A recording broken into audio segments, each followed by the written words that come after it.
Olá, meu nome é Camila, sou nutricionista, faço parte da equipe de nutrição da Unimed Uberaba. Estou alocada no Viver Bem, onde a gente promove saúde, promove hábitos alimentares saudáveis dentro da nutrição, dentro da perspectiva de um equilíbrio na alimentação no geral. Vamos dar início agora continuar as atividades do casal gestante. Vou conversar um pouquinho com vocês a respeito da alimentação na gestação.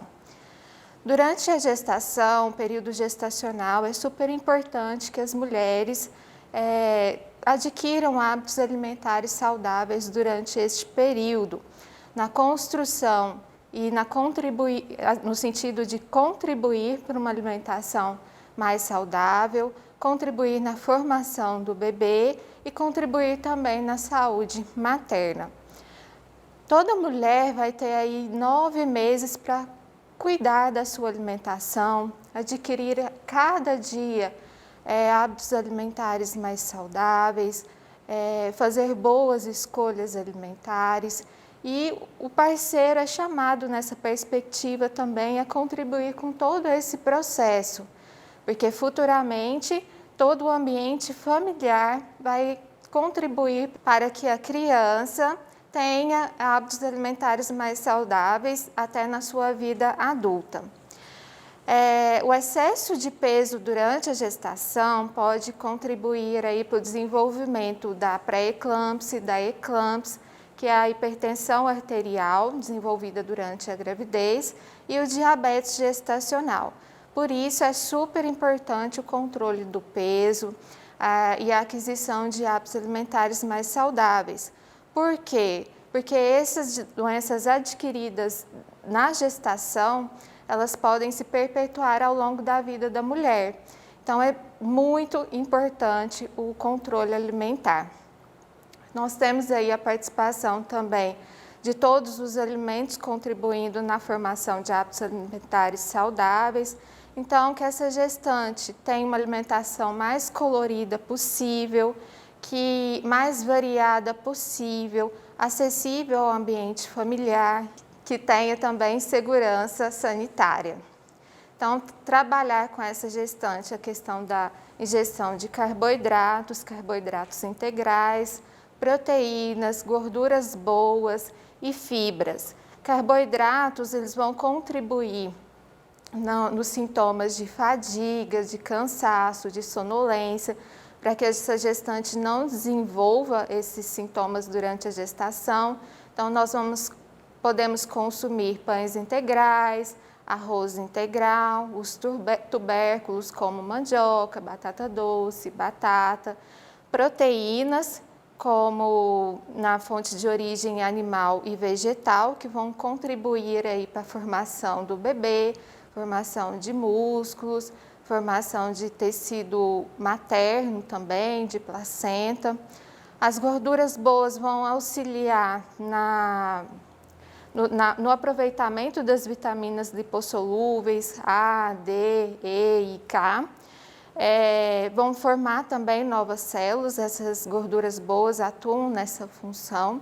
Então, consumir azeite, abacate, todos esses oleaginosas, todas essas são boas fontes de gorduras.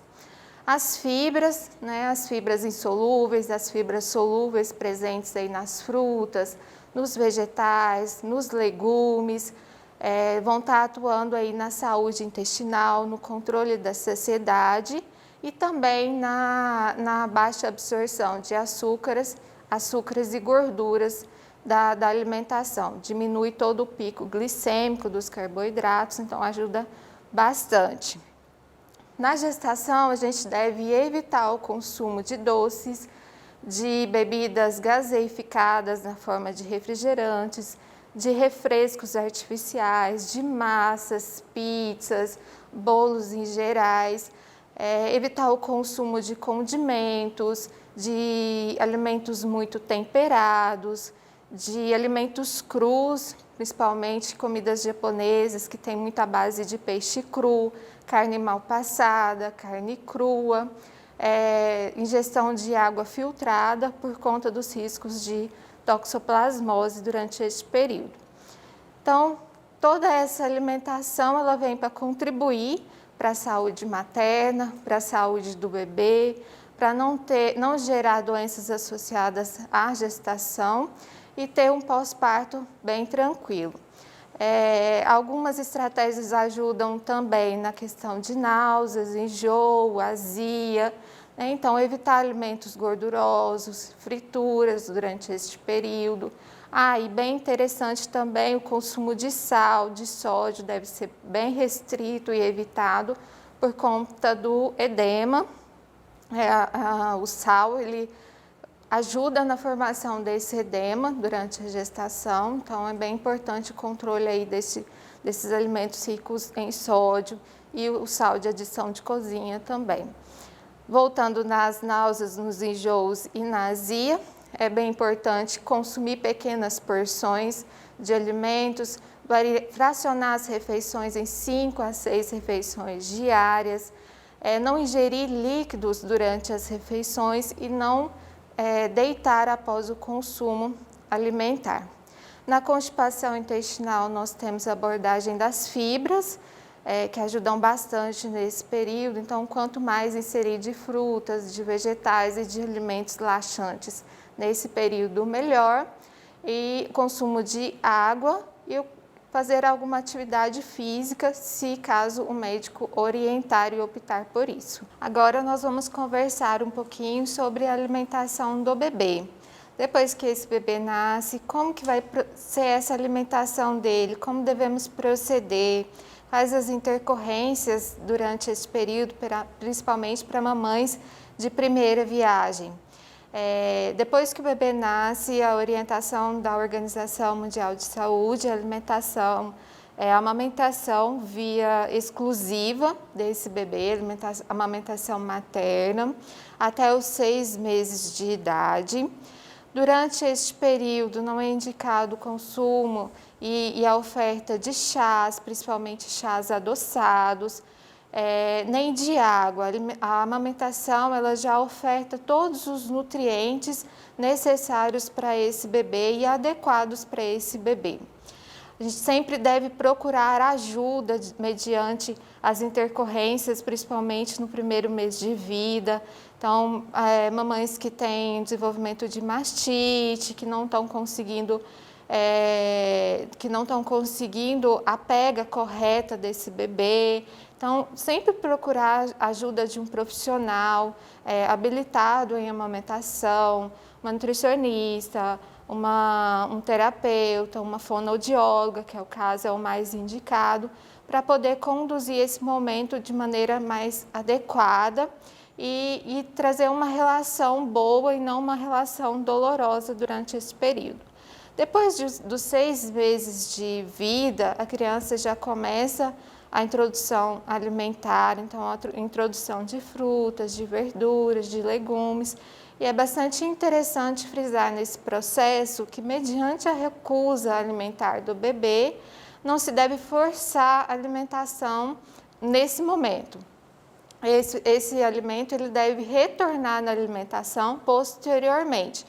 Então, a criança não aceitou, eu vou daqui um período de 15 dias, 20 dias, voltar com esse tipo de alimento e não ficar forçando, porque isso pode gerar uma recusa tardia e a criança algum trauma nesse sentido. Então, é bem interessante que esse momento também seja muito cuidadoso, que sempre, mediante as dificuldades, procurar a orientação de profissionais habilitados na introdução alimentar do bebê. Que essa alimentação ela seja de baixa gordura, baixo consumo de sal também. Os alimentos devem ser oferecidos de maneira mais natural possível. Não introduzir neste momento alimentos ricos em doces, principalmente. Doces são indicados a partir dos 2 anos de vida, porque nesses primeiros 2 anos a criança vai formar os seus hábitos alimentares.